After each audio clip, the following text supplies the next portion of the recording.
voltamos com Linkados na Área com a jornalista Manuela Bahrein, do BuzzFeed, que além dos Estados Unidos, também é encontrado no Brasil, Austrália, Reino Unido, México, Alemanha, Índia, Espanha e França.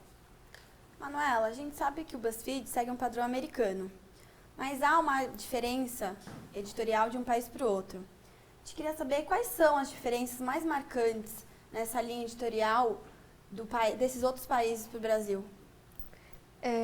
Isso é uma pergunta bem legal. A gente, como está expandindo agora, a grande meta do BuzzFeed é chegar em outros países e criar mercados interessantes e legais, assim. Então, quando tem algum potencial legal, como eles rapidamente viram que o Brasil tinha, porque a gente tem essa maneira diferente de usar as redes sociais, a gente é super assíduo, é um povo muito social, o brasileiro.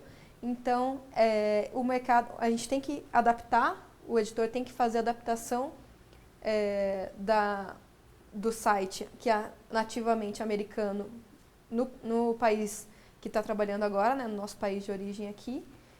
E ele tem a liberdade de escolher a melhor forma de abordar certos temas. Então, por exemplo, hoje nos Estados Unidos eles estão discutindo já a questão LGBT, já está um pouco mais avançada, eles já estão discutindo muito mais a questão do transgênero do que o brasileiro, que ainda às vezes esbarra em umas questões tipo ter que falar que homofobia é errado. Então, a gente tem uma liberdade bem grande de escolher como tratar os temas, qual a melhor linguagem para conversar com os nossos leitores, quais as melhores palavras a serem usadas.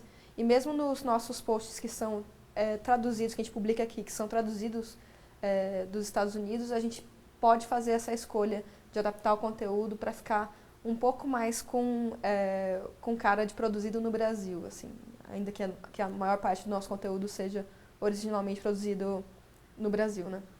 Então, cada editor tem a liberdade de entender a melhor forma de comunicar com cada mercado diferente, de cada país.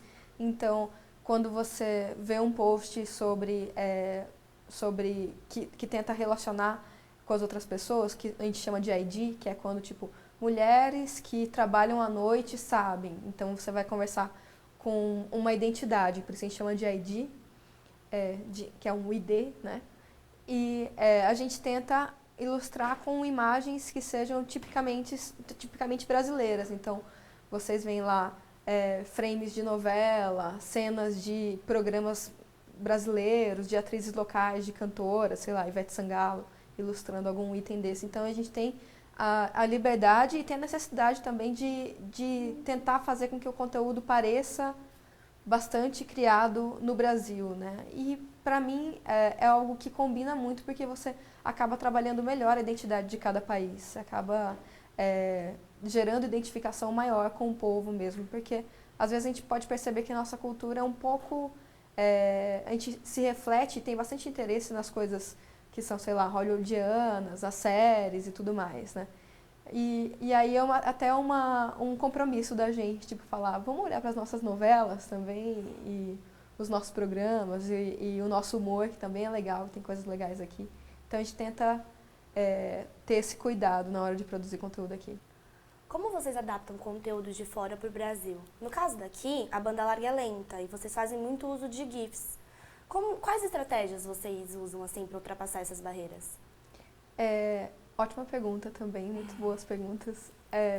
A gente tenta, é o que eu falei um pouco na resposta anterior, a gente tenta adaptar o conteúdo para ele soar mais entendível, mais compreensível para o leitor brasileiro. Então, a gente, às vezes, vem uma pergunta, uma frase com uma tradução um pouco mais literal do que deveria ser. Então, a gente tenta adaptar ela para fazer ela fluir bem em português.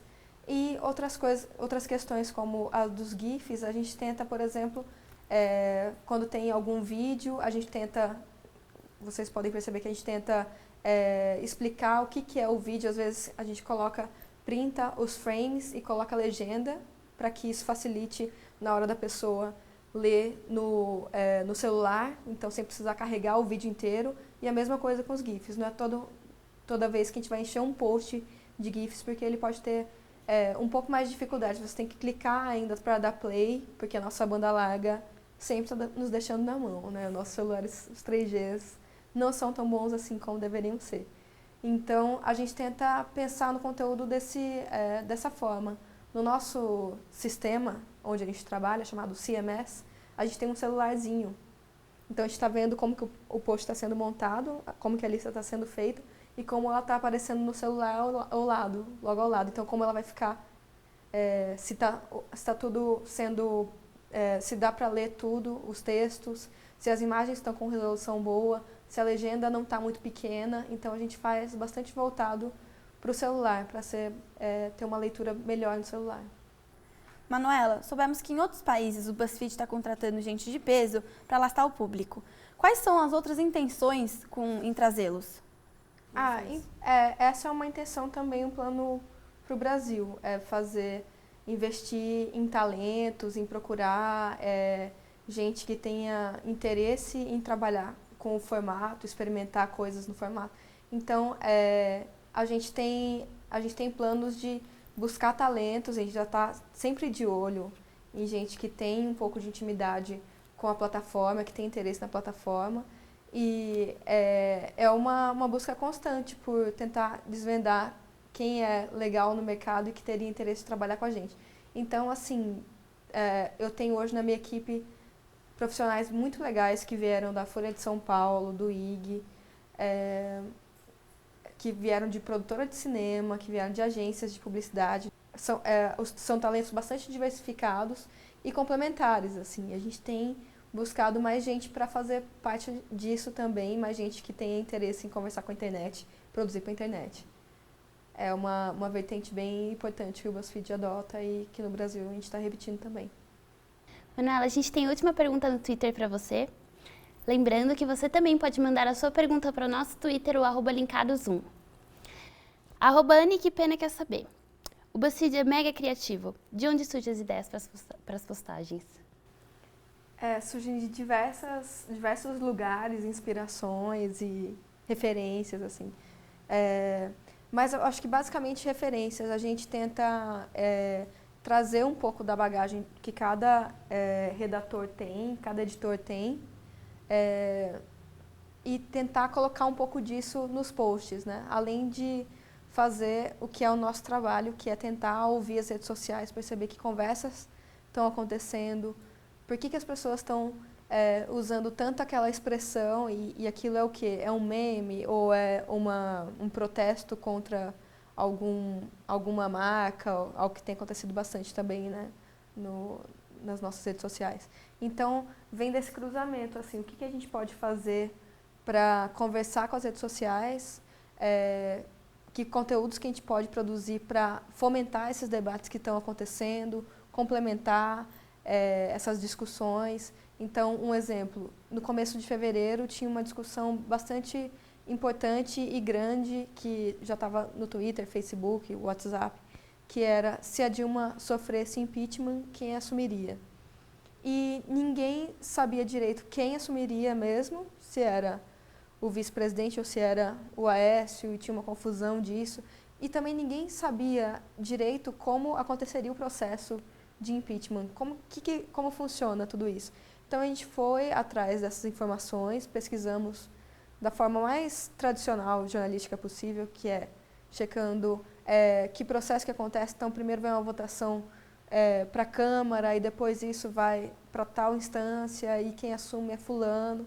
E explicamos isso num post certinho, e é um post sério, com conteúdo super específico, político, e umas informações totalmente detalhadas e aprofundadas, e ele é um dos maiores posts do site. Então, é esse tipo de coisa, tentar entender o que as pessoas têm interesse de saber naquele momento, de aprender, de conversar, e tentar produzir conteúdo para que elas continuem essa conversa, ou para que elas se informem melhor, ou para que elas se divirtam ainda mais com aquilo que elas estão vendo aparecer nas redes sociais. Então, meio que por aí.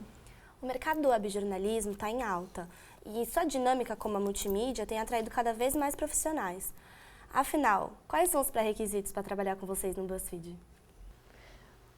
os pré-requisitos são, primeiro, ter interesse no site, então tentar entender por que a gente faz assim, isso dá certo mesmo, como que dá certo, que tipo de linguagem é essa que a gente adota, ter interesse em entender como a internet funciona, porque o jornalismo ele vem de uma instância onde as pautas aconteciam dentro da redação, a redação que decidia o que era importante falar naquele momento. Então, talvez seja abrir um pouco a cabeça que esse formato por si só não é o único formato. Então, tem outras maneiras de tentar comunicar com as pessoas e entender o que as pessoas estão querendo conversar e entender na internet. Então, eu acho que esse é o primeiro ponto.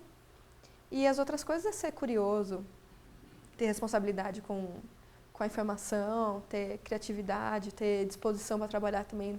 Não é fácil criar um monte de coisa todos os dias, então é meio que por aí. Eu acho que já é um bom começo de conversa.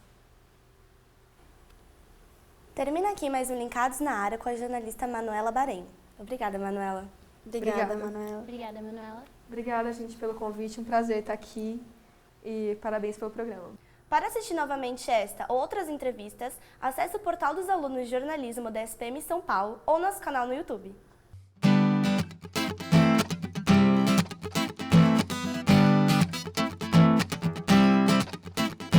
Saio da minha casa andando sobre as suas pegadas. Lembro nós dois na calçada, conversando sobre nada, só pra estar, só pra juntar a pontinha do nariz, o nosso dom de ser feliz e os selinhos que a gente sempre quis. E eu não vou voar se você não me acompanhar. A gente deu as mãos pra nunca mais soltar. Nós somos como irmãos, mas somos amigos de beijar.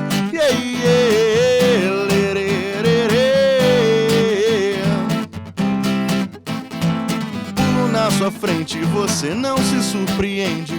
E brincando com a minha mente, cê se faz de indiferente pra eu notar. Só pra eu perguntar, porque a vida está tão gris, o que te faz tão infeliz, e te mostrar os 1000 versinhos que eu fiz pra ti. Eu não vou voar se você não me acompanhar. A gente deu as mãos pra nunca mais soltar. Nós somos como irmãos, mas somos amigos de beijar.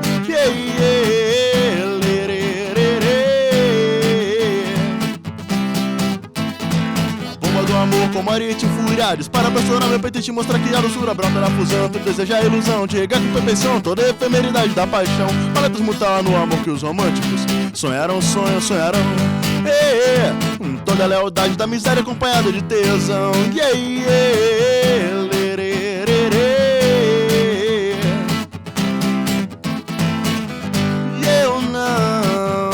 Eu não vou voar se você não me acompanhar. A gente deu as mãos pra nunca mais soltar. Nós somos como irmãos, mas somos amigos de beijar.